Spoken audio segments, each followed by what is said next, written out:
선신의 역사와 악신의 역사. 선신이라고 하는 것은 하나님과 하나님 편에 있는 선 영혼들과 천사들을 총칭하는 말이고, 악신이라고 하는 것은 사탄과 사탄 편에 있는 악 영혼들을 총칭하는 말이다.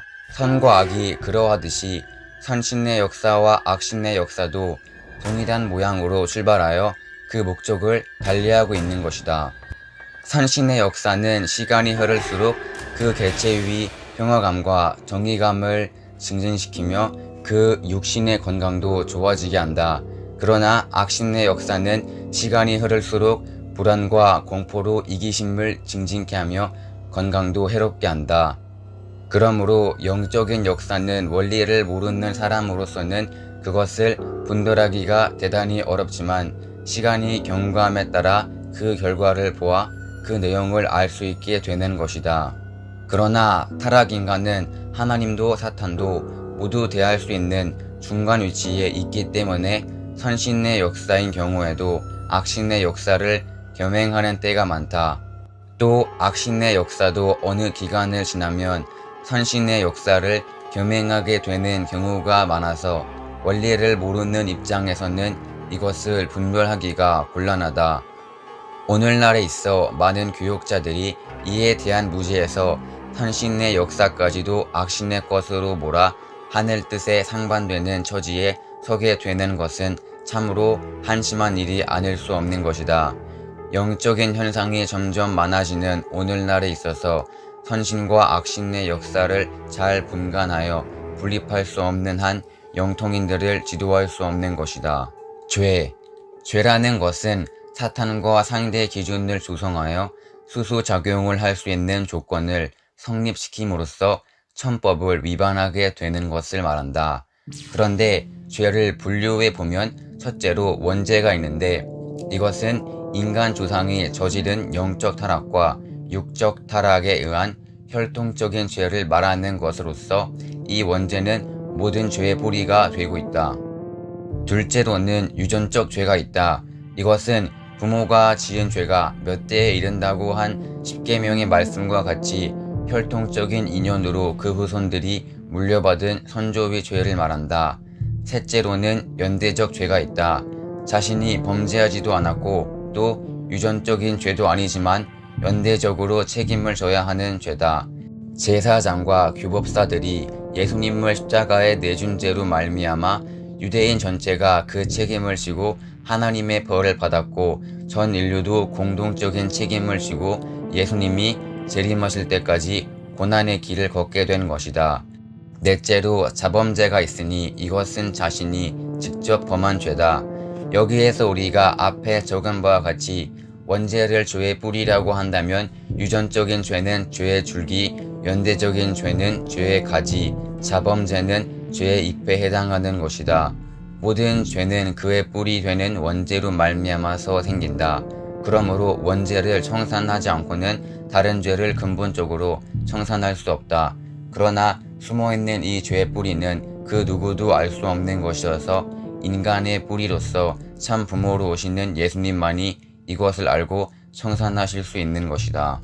타락성 본성.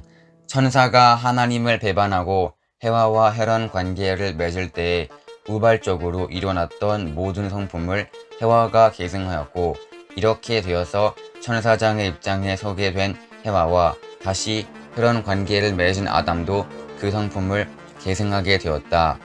그리하여 이 성품이 타락인간의 모든 타락성을 유발하는 근본된 성품이 되었다. 이것을 말하여 타락성 근성이라고 한다. 이와 같이 타락성 근성이 생기게 된 근본 동기는 천사장이 아담에 대하여 질투심을 갖게 된 데 있었다.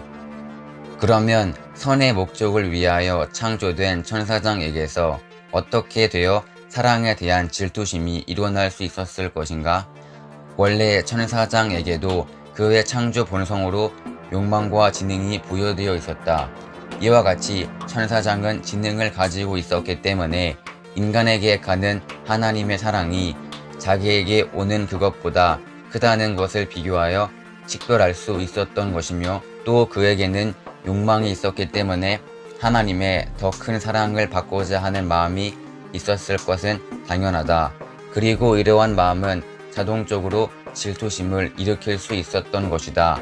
따라서 이러한 질투심은 창조 본성으로부터 유발되는 불가피한 부산물로서 마치 빛으로 말미암아 생기는 물체의 그림자와 같은 것이라고도 할 수 있는 것이다.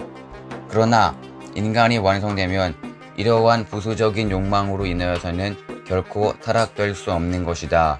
왜냐하면 이러한 욕망을 충당할 때에 느껴지는 일시적인 만족감보다도 그 욕망을 충당함으로써 일어나는 자기 파멸에 대한 고통이 더 클 것을 실감하게 됨으로써 그러한 범행은 감행할 수 없기 때문이다. 그리고 창조 목적을 완성한 세계는 마치 사람 하나의 모양과 같이 서로 유기적인 관계를 가지는 조직 사회이기 때문에 개체의 파멸은 곧 전체적인 파멸을 초래하게 되는 것이다. 따라서 전체의 파멸을 방임하지 않는다. 이와 같이 창조 목적을 완성한 세계에 있어서의 창조 본성으로부터 일어나는 부수적인 욕망은 인간의 발전을 가져오게 하는 요소는 될지언정 결코 타락의 요인이 될 수 없는 것이다. 타락성 본성을 대별하면 넷으로 가를 수 있는데, 첫째는 하나님과 같은 입장을 취하지 못하는 것이다. 천사장이 타락하게 된 동기는 하나님이 사랑하시는 아담을 하나님과 같은 입장에서 사랑하지 못하고 그를 도리어 시기하여 해와의 사랑을 유린한 데 있다. 군왕이 사랑하는 신하를 그의 동료가 그 군왕과 같은 입장에서 같이 사랑하지 못하고 시기하는 성품은 바로 이러한 타락성 근성에서 나오는 것이다. 둘째로 자기의 위치를 떠나는 것이다. 누시엘은 하나님의 사랑을 더 받기 위하여 천사 세계에서 가졌던 것과 동일한 사랑의 위치를 인간 세계에 있어서도 가지려 하였던 불의한 욕망으로 인하여 자기의 위치를 떠나 타락하게 되었다. 불의한 감정으로 자기의 분수와 위치를 떠나 행동하는 것은 모두 이러한 타락성 본성의 발로인 것이다. 셋째는 주관성을 전도하는 것이다. 인간의 주관을 받아야 할 천사가 거꾸로 해와를 주관하였고, 또 아담의 주관을 받아야 할 해와가 거꾸로 아담을 주관하게 된 데서 타락의 결과가 생겼던 것이다. 이와 같이 자기의 위치를 떠나서 주관성을 전도하는 데서부터 인간 사회의 질서는 문란해지게 되는데, 이것은 모두 이러한 타락성 근성에서 일어나는 것이다. 넷째는 범죄 행위를 번식하는 것이다.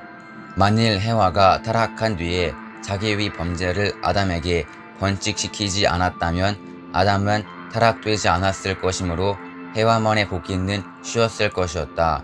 그러나 해와는 이와 반대로 자기의 죄를 아담에게도 번식시켜 그를 타락케 하였다. 악인들이 동료를 번식시키려는 성품은 이와 같은 타락성 근성에서부터 일어나는 것이다.